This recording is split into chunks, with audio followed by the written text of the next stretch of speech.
ನವೆಂಬರ್ನಲ್ಲಿ ಸಿಎಂ ಬದಲಾವಣೆ ಎಂದಿದ್ದ ಆರ್ ಅಶೋಕ್ ಹೇಳಿಕೆಗೆ ಸಚಿವ ಪ್ರಿಯಾಂಕ್ ಖರ್ಗೆ ಟಕ್ಕರ್ ಕೊಟ್ಟಿದ್ದಾರೆ.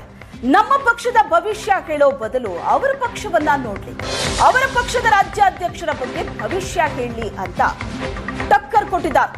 ನವೆಂಬರ್ನಲ್ಲಿ ಸಿಎಂ ಬದಲಾವಣೆ ಅನ್ನೋ ಸ್ಟೇಟ್ಮೆಂಟ್ ಅನ್ನ ಕೊಟ್ಟಿದ್ರು ಆರ್ ಅಶೋಕ್ ಹೇಳಿಕೆಗೆ ಸಚಿವ ಪ್ರಿಯಾಂಕ್ ಖರ್ಗೆ ಕೊಟ್ಟಿರೋ ಟಕ್ಕರ್ ಇದು.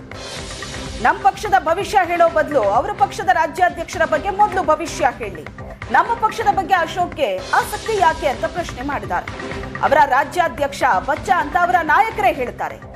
ಅವರ ರಾಜ್ಯಾಧ್ಯಕ್ಷರ ಭವಿಷ್ಯ ಹೇಳಿ ಅಂತ ಪ್ರಿಯಾಂಕ್ ಖರ್ಗೆ ಟಕ್ಕರ್ ಕೊಟ್ಟಿದ್ದಾರೆ.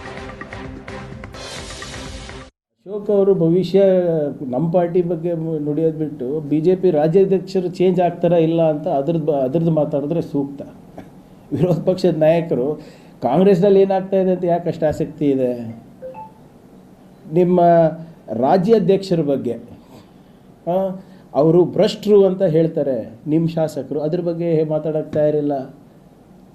ನಿಮ್ಮ ಶಾಸಕರೇ ಅವರು ದುಬೈನಲ್ಲಿ ಮೊರೇಷಿಯಸ್ನಲ್ಲಿ ದುಡ್ಡಿಟ್ಟಿದ್ದಾರೆ ಅಂತ ಹೇಳ್ತಾರೆ, ಅದ್ರ ಬಗ್ಗೆ ಮಾತಾಡೋಕ್ಕೆ ತಯಾರಿಲ್ಲ.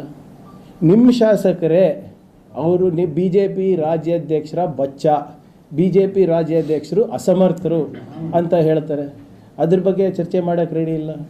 ಮುನಿರತ್ನ ಅವ್ರ ಬಗ್ಗೆ ಚರ್ಚೆ ಮಾಡೋಕ್ಕೆ ರೆಡಿ ಇಲ್ಲ. ನಿಮ್ಮ ಮಾಜಿ ಮುಖ್ಯಮಂತ್ರಿಗಳು ಪಾಕ್ಸ್ಕೋ ಅಡಿನಲ್ಲಿ ಪ್ರೂವ್ ಆಗಿದೆ ಕೇಸ್ FSLನಲ್ಲಿ, ಅದ್ರ ಬಗ್ಗೆ ಮಾತಾಡೋಕ್ಕೆ ರೆಡಿ ಇಲ್ಲ. ಫಸ್ಟು ನಿಮ್ಮ ಪಕ್ಷದಲ್ಲಿ ಏನು ನಡೀತಾ ಇದೆ ಅಂತ ತಿಳ್ಕೊಳ್ಳಿ, ಅದ್ರ ಬಗ್ಗೆ ಭವಿಷ್ಯವನ್ನು ನೀವು ತೀರ್ಮಾನ ಮಾಡಿ. ಅದಾದಮೇಲೆ ನಮ್ಮ ಪಕ್ಷದ ಬಗ್ಗೆ ಬನ್ನಿ. ನಮ್ಮ ಪಕ್ಷದಲ್ಲಿ ಯಾವುದೇ ರೀತಿಯಾದಂಥ ಗೊಂದಲ ಇಲ್ಲ.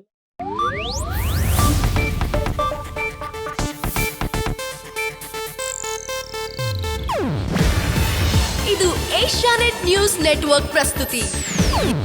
ನೀವು ನೋಡ್ತಿದ್ದೀರಾ ಏಷ್ಯಾನೆಟ್ ಸುವರ್ಣ ನ್ಯೂಸ್.